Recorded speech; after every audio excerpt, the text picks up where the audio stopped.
Hello all. So now we will be presenting our group presentation as a part of our course curriculum, that is Artificial Intelligence Foundations and Applications. And our topic for the presentation is trajectory prediction. This presentation is presented by me, Salman Khan, Utkarsh Dwivedi, Ashwini Kumar Kamal and Shubhendu Pandey. So the basic idea behind our topic is supervised predictive learning. Deep learning is a subset of machine learning, which is essentially a neural network with three or more layers. These neural networks attempt to simulate the behavior of the human brain, allowing it to learn from large amounts of data. A single neuron is simulated as shown using a set of weights and biases, which scale the input to the corresponding output label after passing through an activation function. The model as a whole learns these numbers, namely the weights and biases, using the training examples through an optimizer such as gradient descent and backpropagation. Essentially, the model becomes ready for new unseen examples to predict the output. As we can see here, neural networks are inspired by real neurons in our brain. The inputs here are fed into the perceptron. Thereafter, the weights are multiplied to each input and summation of is done and then added to the bias. Then ultimately the activation function is applied and ultimately the output is either triggered as 1 or 0. So what happens when we tweak the number of layers of a neural network? The result is very similar to what happens inside our brains. Computation increases and the ability to process and predict more information increases. A neural network with more hidden layers works better by learning more complex features and extracting more information from the previous input. Each layer passes the current output to the next layer to extract more useful information. Neural networks learn features directly from data with which they are trained, so specialists don't need to extract features manually. Each layer of nodes trains on the output produced by the previous layer, so nodes in each successive layer can recognize more complex and detailed features. As we can see here, that the two images, one of a dog and the other of a cat, are given, and the input is given as the dog image, and then using the hidden layers, finally the output is predicted to be dog, which is 100% true. Till now, we have been working with raw numbers in our network, but what happens when we want to process more complex input data structures? Say an image, for example. So now my friend Utkarsh would be answering this trivial question. Thank you, Salman. Processing images is easy if we look at it structurally. At its core, an image is just a collection of many data points scattered on a 2D plane in the form of pixel values.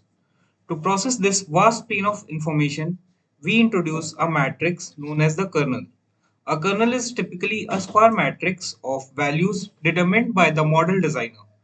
This kernel is then convolved on the original image to get a slightly smaller output corresponding to captured features. As an example, here is a kernel for extracting the vertical edges of the image using convolution.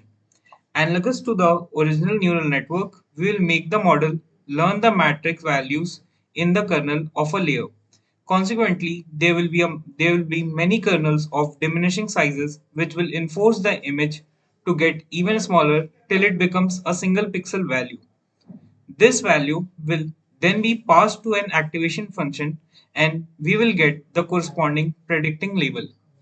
The architecture of CNN is analogous to that of connectivity pattern of neurons in the human brain and was inspired by the organization of the visual cortex.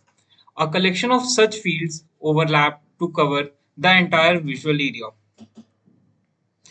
This is an image of a sample CNN model with multiple layers and a fully connected layer at the end. Multiple features are recognized by the layers iteratively, which finally help in the predicting of the output. Each and every connection from one node of a layer to the next one is learnable and gets updated after multiple training examples till the model reaches a desired level of accuracy. Multiple layers are used to extract features in an iterative fashion. The model as a whole uses these features to train against test samples and learns to identify useful information from the image.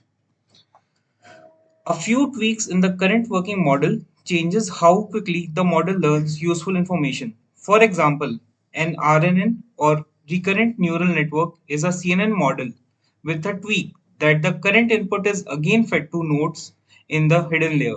This helps the model in learning better as now the input to the next layer is not just masked modified output but also the original input. In a high level translation, the model learns the extracted features along with the comparison with the original input and gives a better prediction altogether. The hidden units inside RNN have a built-in feedback loop, enabling the information to be passed back to the same node multiple times. These hidden units are commonly called recurrent units. When used for images, this means using the feature extracted image from previous unit and passing it to the current node again. Now I will pass over to my friend Ashwini. Thank you, Utkarsh. Now let's look at one more type of operation, transpose convolution. The convolution essentially diminishes the dimension of the images. This, on the other hand, enlarges the dimensions of the images. But why are we doing this? Remember the thick pixel at the end of the output?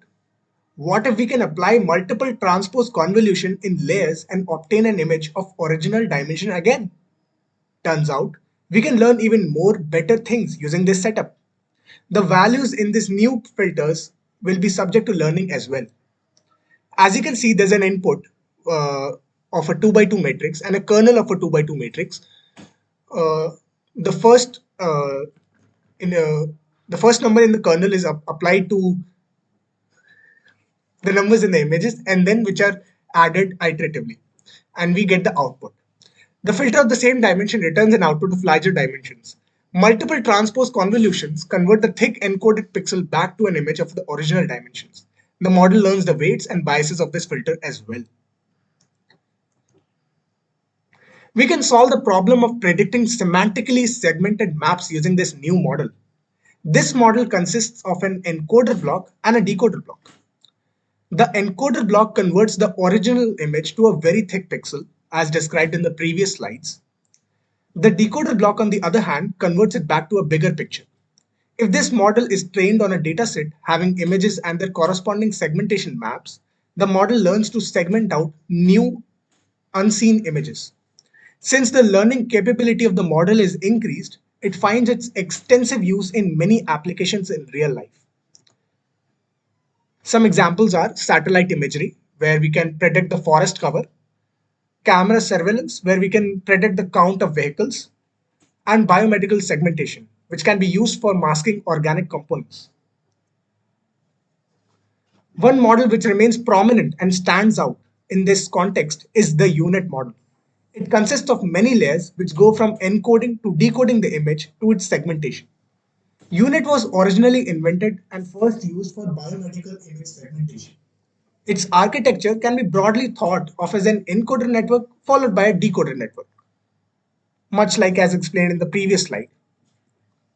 Unlike classification, where the end result of the deep network is the only important thing, semantic segmentation not only requires discrimination at pixel level, but also a mechanism to project the discriminative features learned at different stages of the encoder onto the pixel space. But what has all of it got to do with trajectory prediction? Like semantic segmentation, we can use these models or a combination of them to predict the future trajectory given its past trajectory. If we look at the past works in this regard, we find the names of RNN and LSTMs. However, these models operate without memory. What I mean by this statement is that these models predict the results using the current scene input. They only care about the coordinate spatial locations of agents and do not store any extra information. So these are there are names of three prominent models which arrived in past. Special forces, which models the interaction as attraction and repulsion and future trajectory as a deterministic path. Social LSTM, which focuses on other agents in scene and models their effect through a pooling module. And third, which is social attention, which tackles the motion forecasting in egocentric views that exploit subtle cues like body. Next, I'll hand over to Shubhendu to explain our model. Thank you, Ashwini. Now that we have seen about deep learning in general and the use of deep learning in trajectory prediction in particular, let us have a look at YNet, the state of the art model on trajectory prediction of pedestrians. This model was introduced in 2020 by Professor Jitendra Malik, who is a very big name in this field and a professor in the University of California, Berkeley. Now, if I present you with a case of a human trying to cross a road, the two very important factors deciding his path are number 1, where does he want to go? And number 2, the randomness and environmental factors like motion of other pedestrians and vehicles on the road. These two factors are called epistemic and aleatoric factors, and our model takes into account the effect of both of them. The first image represents the problem. We have been given the past few steps of the pedestrian shown in blue, and we have to find his trajectory for the next n time frames. The question marks represents the possible final goals.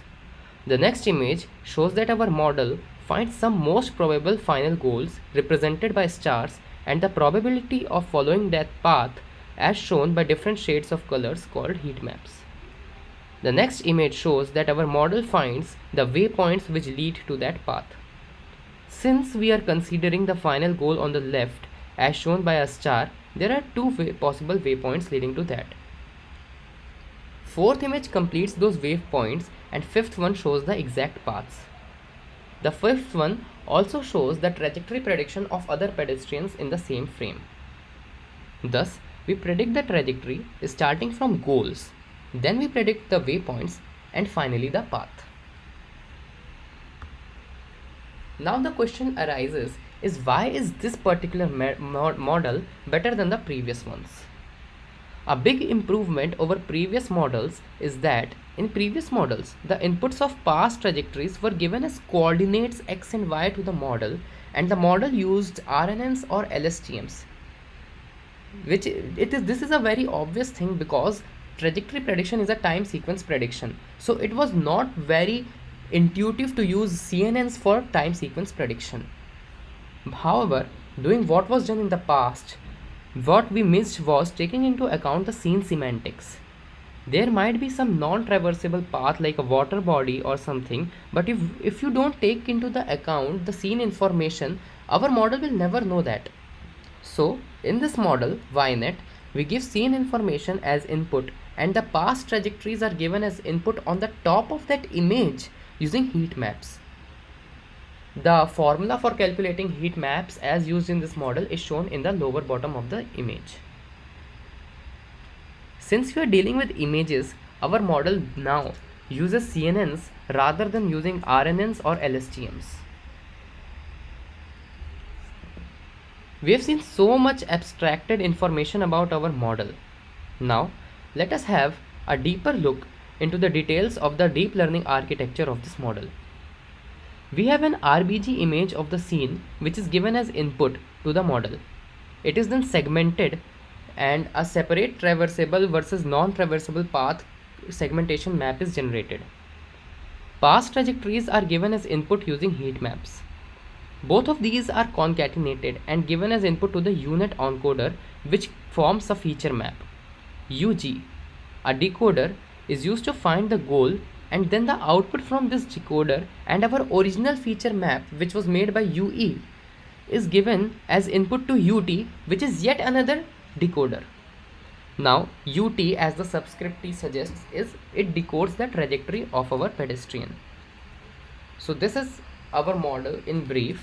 The blue blocks are convolutional plus ReLU layers as shown in the image on the bottom side.